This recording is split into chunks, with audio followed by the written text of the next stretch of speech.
YSR party అవసరమా తమ్ముళ్ళు అని మిమ్మల్ని అడుగుతున్నా. ఈ రాష్ట్రాన్ని నాశనం చేసిన పార్టీ మనకు అవసరమా అని మిమ్మల్ని అడుగుతున్నా.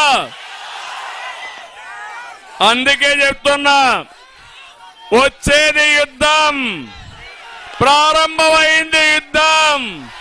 ఈ యుద్ధానికి మేము సిద్ధం, మీరు సిద్ధమా అని అడుగుతున్నా. నేను సవాల్ చేసి చెప్తున్నా, వచ్చే కురుక్షేత్ర ధర్మ యుద్ధానికి మేము సిద్ధంగా ఉన్నాం. గెలుపు తెలుగుదేశం జనసేనది.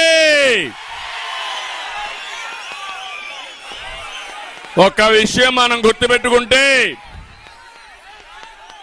19 ఎన్నికల్లో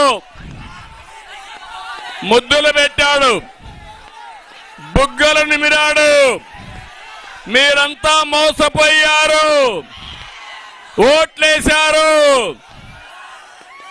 నేను అడుగుతున్నా, ఈ ప్రాంతానికి ఒక్క పని చేశాడా అని అడుగుతున్నా మిమ్మల్ని. ఎక్కడైనా అభివృద్ధి అయ్యిందా అని అడుగుతున్నా మిమ్మల్ని. ఒక్క అభివృద్ధి కార్యక్రమం చేయలే, ఒక్క ప్రాజెక్టు పూర్తి చేయలేదు, ఒక్క పరిశ్రమ తేలేదు. సీమ రైతుకి నీళ్లు ఇవ్వాలని రాత్రింబగళ్ళు పనిచేశాను.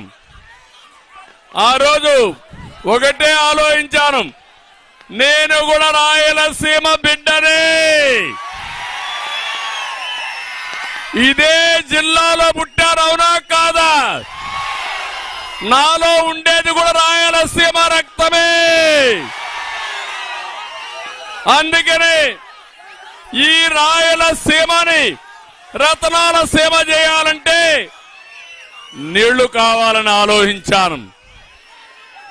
5 సంవత్సరాల్లో 12,500 కోట్ల రూపాయలు రాయలసీమకు పెట్టిన పార్టీ తెలుగుదేశం పార్టీ.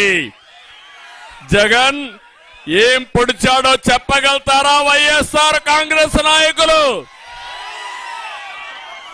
హంద్రీ నీవా మీద 4,200 కోట్లు ఖర్చు పెట్టాం. ఈ సైకో జగన్ ఒక్క పైసా పెట్టాడా తమ్ముళ్ళు అని అడుగుతున్నా. పీలేరుకు నీళ్లు వచ్చాయని అడుగుతున్నా, పుంగుదూరుకు నీళ్లు వచ్చాయని అడుగుతున్నా. దుర్మార్గమైన రాజకీయం చేస్తూ ఇష్టానుసారంగా వీళ్లు ముందుకు పోయే పరిస్థితి వచ్చారు. గాలేరు నగిరిపై తెలుగుదేశం పార్టీ హయాంలో 1,550 కోట్లు ఖర్చు పెట్టాం. 5 ఏళ్లయింది, 2,000 కోట్లు కూడా ఖర్చు పెట్టినటువంటి ఈ జగన్ ప్రభుత్వాన్ని ఏమనాలని నేను అడుగుతున్నా.